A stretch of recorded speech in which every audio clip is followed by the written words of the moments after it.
Hello and welcome to the show your parents, the PTA and the asleep don't want you to hear, the heliosblog.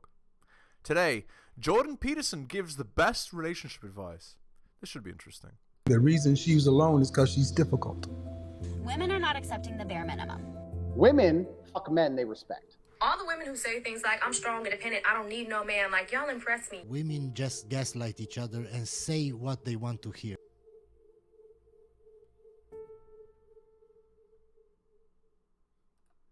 How many chances do you think you'll have in your life for like a serious, high-quality, intimate relationship? Girls don't get that many. What do you guys think? How many chances are you going to have for that? 3 to 4. Okay, that's good. That's good. Yeah, I would say you probably top out at about 5. Okay. 2 down, 3 to go. So,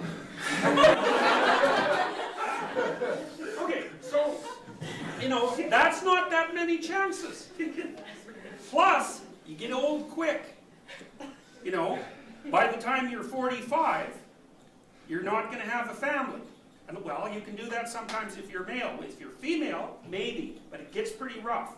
And you're looking probably at that point at a fair bit of in vitro and that sort of interaction. It's tough, it's hard on people. So, not only do you not have that many chances, you don't have that much time. Right. For girls, you don't have infinite time to waste. So you got to get it right. So if you get it wrong, it costs you. Like maybe it'll cost you 5 years. 5 years is a long time. Yeah, so when is a girl's optimal reproductive window? Well, 18 to 28. Girls reach geriatric pregnancy at 32 or 33, and their fertility sharply drops after 37. So, and 3 5-year costs is you've lost things there that you can't replace. Okay, so that's one part of it is you don't have that many chances and it's costly to burn up the time. Okay, the second thing is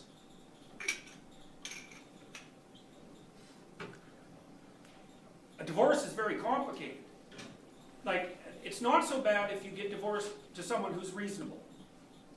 But often the reason that you're getting divorced is that one or the other or both of you aren't that reasonable.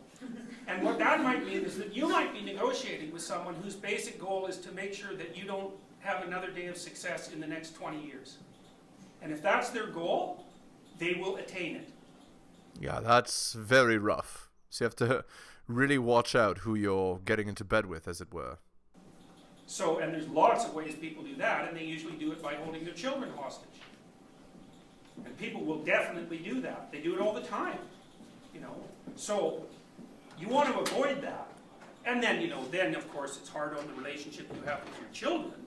And those are probably the most important relationships you have in your life.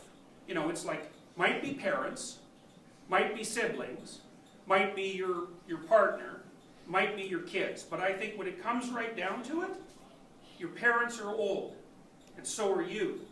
Kids aren't. And they're just as close. Plus they need you. And so you start twisting and messing that about, boy, it's hard on your psyche. It's hard on the kids too.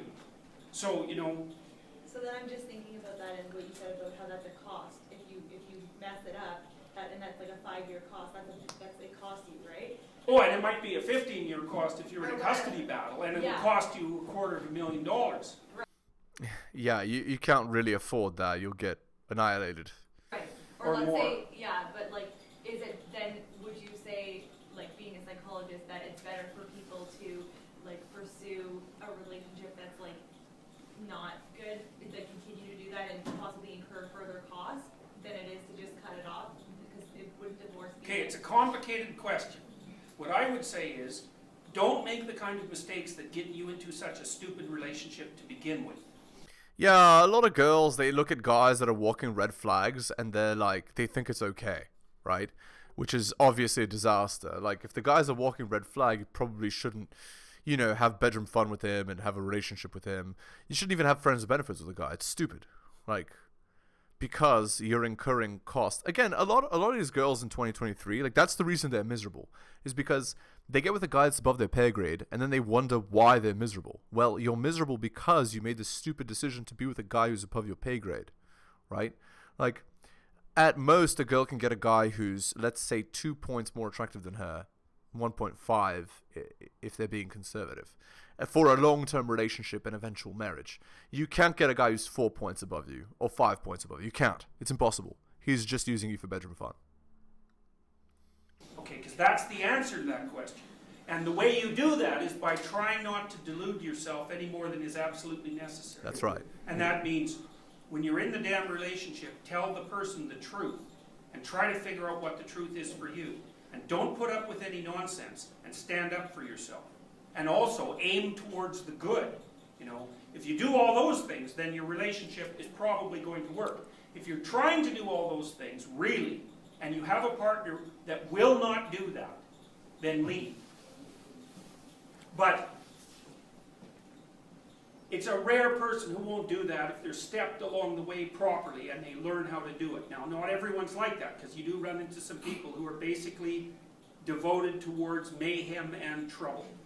You know, but usually, you know, a person is a balance of striving for the good and, you know, messing about in the hell. And, you know, you're both like that when you start a relationship and you try to tilt it towards the good.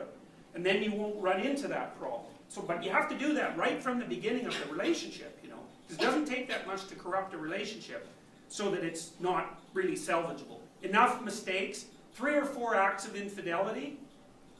Right, exactly. Again, as I said, if you want... So there are 3 relationship strategies that guys can take. For girls, there's only 1, which is monogamy. All the other strategies are terrible. For men, there's 3. And they depend on what your goals are, right? So let's say you're 18 to 28 years old as a guy. There's only 2 strategies you should take, really. The third is for when you're older. So, when you're 18 to 28 as a guy, there's 2 strategies. There's multiple friends with benefits, or NMG, non-monogamous girlfriends. So you're monogamous and your girls... you're non-monogamous and your girls are monogamous. That's those are the only 2 that are good. But for a girl, if you're doing any strategy, if you're participating in non-monogamous relationships with a guy, you're probably going to get crushed.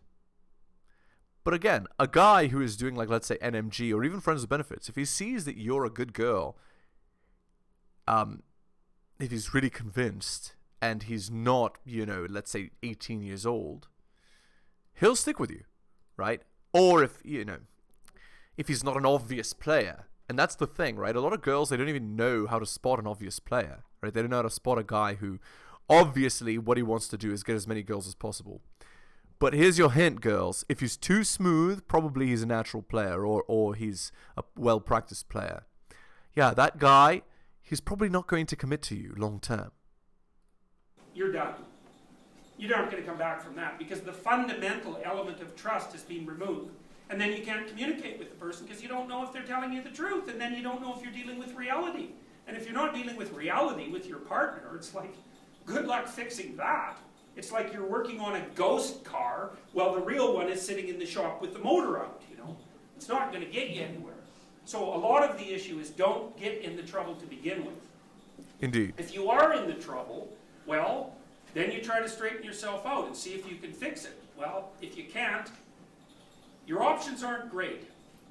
And it depends on the particularities of the situation. Now, I have people that I counsel, it's like, leave that person. And the rule is, they're lying to you, they aren't aiming up, and you won't be able to tolerate being with them for 10 years without becoming resentful, alcoholic, and homicidal. So that's a bad outcome. There's nothing you can do to avoid it, so you might as well leave.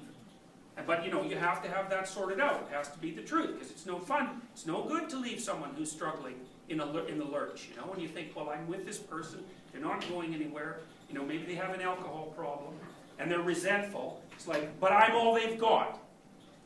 Well, they bloody well better want to fix that, because you're not going to be able to fix it. All that'll happen is you'll end up in the same place. Now, if they really want to fix it, more than anything, and they're willing to tell the truth about it, and willing to interact with you, then there's a ghost of a chance you might pull through it. But it's very hard to fix someone, and it's really hard to fix someone who does not want to be fixed. And there's lots of people like that. So you should avoid the people who are incorrigible, the people that cannot be corrected, that can't be fixed, that can't be helped. That's wise. I was just gonna say, like, a personal anecdote. My parents divorced when I was like 3, so I know that a lot of people say like you're harming the kids if you get divorced, and I've had to deal with a lot of like the tension between like choosing your parent and which one you agree with. But when everyone asks like, are you upset they got divorced? I'm like, I see how much they fight now, and I can't imagine having that happen like 24/7 and being in that household. Yeah, well, I mean, this is why there isn't an answer to the question. Yeah. It depends on the particularities of the situation. And so there's lots of situations where a general answer doesn't suffice. But I would say this is a tough one. I can tell you what's happened since the divorce laws got liberalized. The first thing that happens is that all of you are going to be divorced at about the same rate as people would have 30 years ago. Because rich people still get married. And they generally don't get divorced. Poor people do not get married. And that's like 60% of the population. And it's ramping up quick. And there's no evidence whatsoever that that's anything but catastrophic. So kids who... Right. If you're... yeah, exactly. Poor people don't get married because they can't afford it, right? They just, have kids. And it's very bad. And people with money, they divorce at a lower rate than the average population. But, and that's because they understand the consequences more. Who are raised by single parents do not do as well. Now, that doesn't mean there aren't some single parents who are doing a stellar job. Obviously there are, and there's some married parents that do a terrible job. That's not the issue. The issue is the bulk of the evidence, and the bulk of the evidence strongly suggests that children who are raised with 2 parents do better. Well, duh. Why? Well, why? It's impossible to raise children. Jesus, they're expensive, they're troublesome, they're smart, and they're useless. Right. And you've got them for 20 years. It's like, you're going to do that by yourself? Sure you are. You're going to be working at a horrible job 40 hours a week or more, like a retail job, for example, where they just treat you like a slave. And then you're going to go home to your miserable kids exhausted. It's like, that's not fun. And it's increasingly the norm for huge chunks of our population. Like, elitist liberal types, like all of you, for example, don't pay much attention to what happens to people who are actually poor. But as far as I can tell, it's been a bloody catastrophe for them. There's an old saying, when the upper class gets a cold, the lower class gets pneumonia. Right. And the thing about that saying, it's true. It's like, it's not a metaphor, it's literally the case. If an epidemic sweeps through a population, then the poorest people die, which is why they're called the poor. They're the unfortunate. The population dies from the poor people upward because they're so damn stressed. So, I would say, with regards to marriage, now I've been married a long time. It's 26 years now, and I've noticed a bunch of things about marriage. One is, 2 brains are better than 1. And so if you actually communicate with your partner, because they're not like you, it's like you have a corpus callosum between you. And they'll tell you things that you don't understand. Like when you're being stupid. Yeah, okay. And now Jordan's going to go into how his wife basically implies that he's stupid, and that's a great thing. Well, no. But anyway. Typically feminine way, stereotypically masculine way, or in whatever stupid way you manage to be stupid. They'll point that out to you, And that can be really helpful, even though it's extremely annoying. And they can help you make decisions, and they're a good place to confess to. Well, no, you shouldn't, but anyway. And with regards to the decision, they're a trusted advisor, but they're not number one, right? They, you are the one that's supposed to make that decision, the final decision.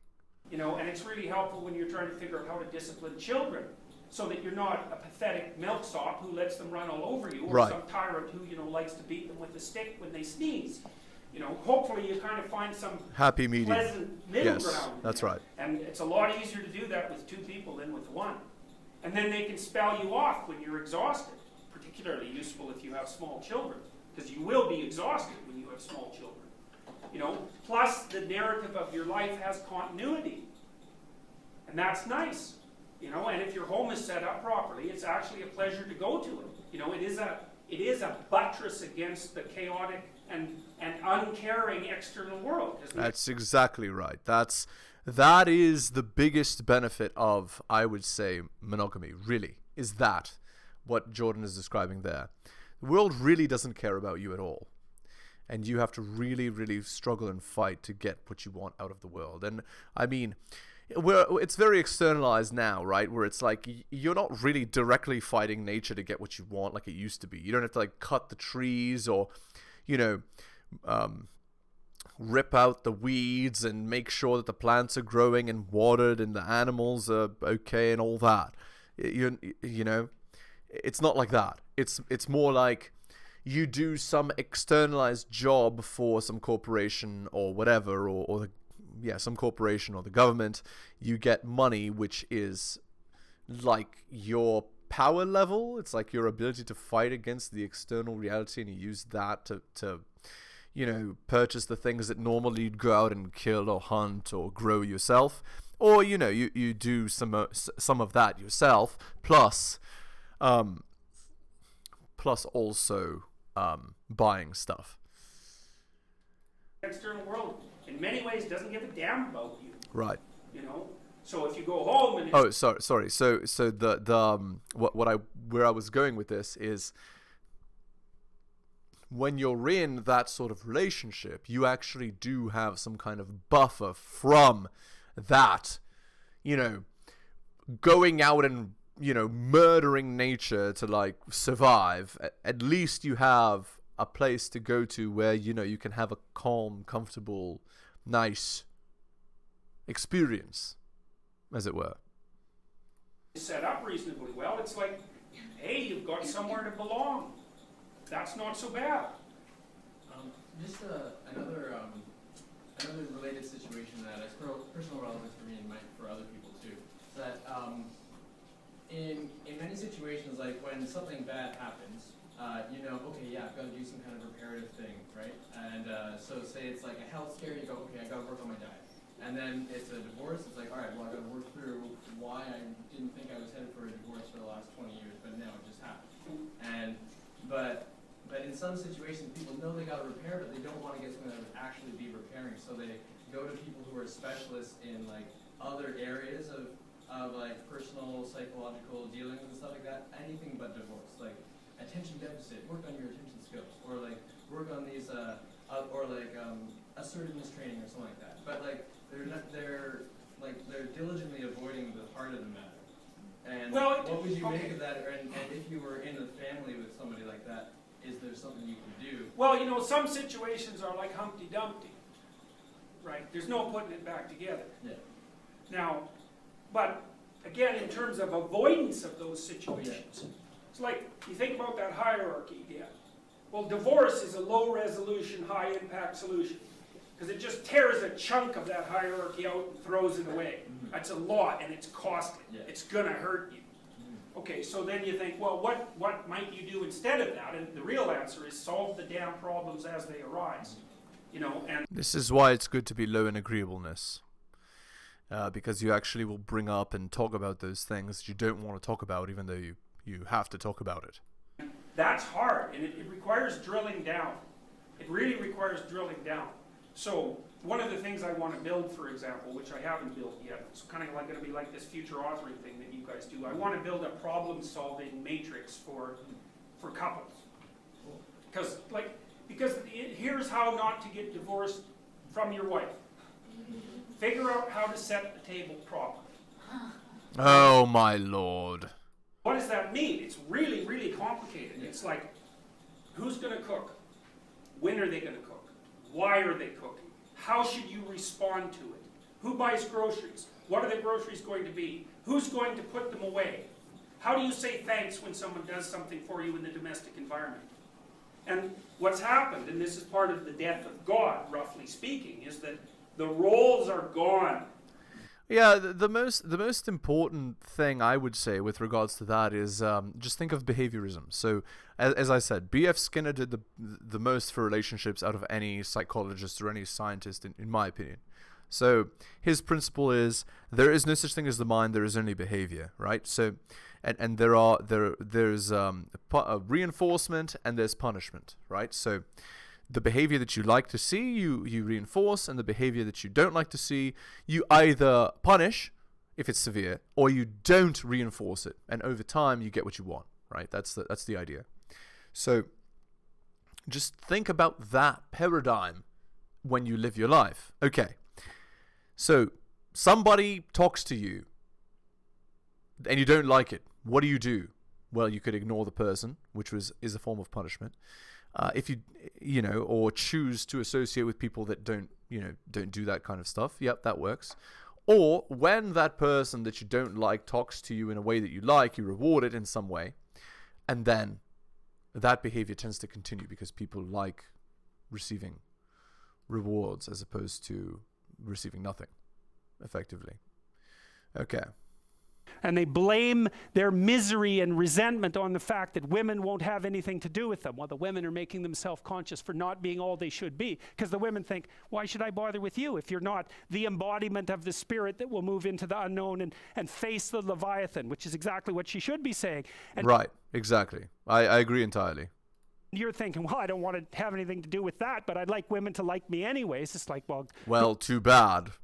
Like, one is the active spirit and one is the passive spirit. And sorry, you were born as the active one. So if you're not doing your job, I don't know what to tell you. Good luck with that. So that doesn't work out, right? And that's exactly what happens when God finds out that Adam and Eve have become self-conscious. One of the first things he says is, jig's up now, man. You're going to be working forever. Forever. Toiling forever. Working hard. Or dying. Your choice. It's your destiny. There's no escaping from it. Well, human beings work. What does that mean? They sacrifice the present for the future. Yep. Exactly. So people keep asking, like, how do I do well with girls or whatever? Well, the irony is you do well with girls by not, it's not really about the girls. It's actually about you. Like, when you work on yourself and you become the kind of guy that other men respect, and then it's not just one girl that wants to be with you, it's all girls, and then you can, take your pick, basically. So it's not really about them, it's actually about you, funnily enough. And that's partly, as soon as this happens, like the next story, which is Cain and Abel, you see the motif of sacrifice emerge, right? That story circulates around the motif of sacrifice. Sacrifice the present for the future. Well, what's the price you pay? You don't get the present. Right. That's a big price, right? Because what you're doing essentially is you're taking all the potential suffering of the future and putting it into the present all the time. Well, so what happens? Well, maybe you live longer and you live healthier, but you're not without the burden that puts on you. Right. I didn't even consider that, but that is actually accurate. That's what you're doing. I was wondering, why is it that when you exercise, you feel pain, but actually you get stronger? Like, you hurt yourself every single day to get stronger? Like, it seems very bizarre. But actually, it's what Jordan is describing here. You take the suffering of the disease you are going to have in the future and you put it in the present. That's effectively what you're doing, right? You're making yourself suffer so that you don't suffer that. It's like I'm sure you've heard this expression before. You suffer the misery of the gym, or you suffer the misery of disease later, right? There's very little difference between self-consciousness and shame. In fact, if you do it's like the what is it? The pain of suffering or the pain of regret? Metric analysis of the state of self-consciousness, it loads with neuroticism. So it loads with anxiety and emotional pain. So to become self-conscious, what does it mean to become self-conscious? It means you become aware. One way of thinking about it is you become aware of your vulnerability, or another is that you become aware of your insufficiency. Okay, so let's say that you're standing up in front of a crowd talking, and you become self-conscious. What happens? Well, first of all, you can't talk anymore. The second is you kind of fall inside. And the third is you feel ashamed. And the fourth is that you retreat and you look down. So it's a low status operation, and it's associated with heightened anxiety. And so then you might say, well, why would you become self-conscious before a crowd? Well, the answer is they can see you, right? And they can judge you. And you can make an error in front of them, and you can make a fool of yourself. So they put you down, you can display yourself in a manner that ratchets you down the dominance hierarchy. That's to Right. Because you're being judged by so many people at once. But again, it's a high risk, high reward activity. become self-conscious. And so, well, at least you have the advantage of being covered up in front of the crowd. But let's say all of a sudden you're stripped of your clothes. So what's the problem with that? Well, all of your insufficiencies, let's say, are on painful display. You can be evaluated by everyone. But even more importantly than that, if possible, is that clothes actually protect the most vulnerable parts of you. Human beings are upright animals, right? We're very strange animals. You take a cat or a dog, they're basically armored. The part of them that you see, their back is heavily armored, heavily protected. Human beings stretched upright. And so the softest parts of us are there for display. Well, what would you want to be king? You could say king. There you go. All right. Let's end the video there. Very interesting insights in this one. Hit the like, hit the sub, hit all for notifications, drop me a donation like Hunter M, Adrian R, Tom M, Bobby, Dylan, Renaissance Press, and Brian. Shout out to you, most recent Patreon subscriber. Again, you can buy my books at bit.ly/heliosbooks. My Patreon is patreon.com/theheliosblog. If you'd like coaching, message me at theheliosblog@gmail.com. I'll slot you right in. Thank you so much for listening, guys, especially if you listen to the end. I really do appreciate it. Take care of yourselves, and I'll see you next time.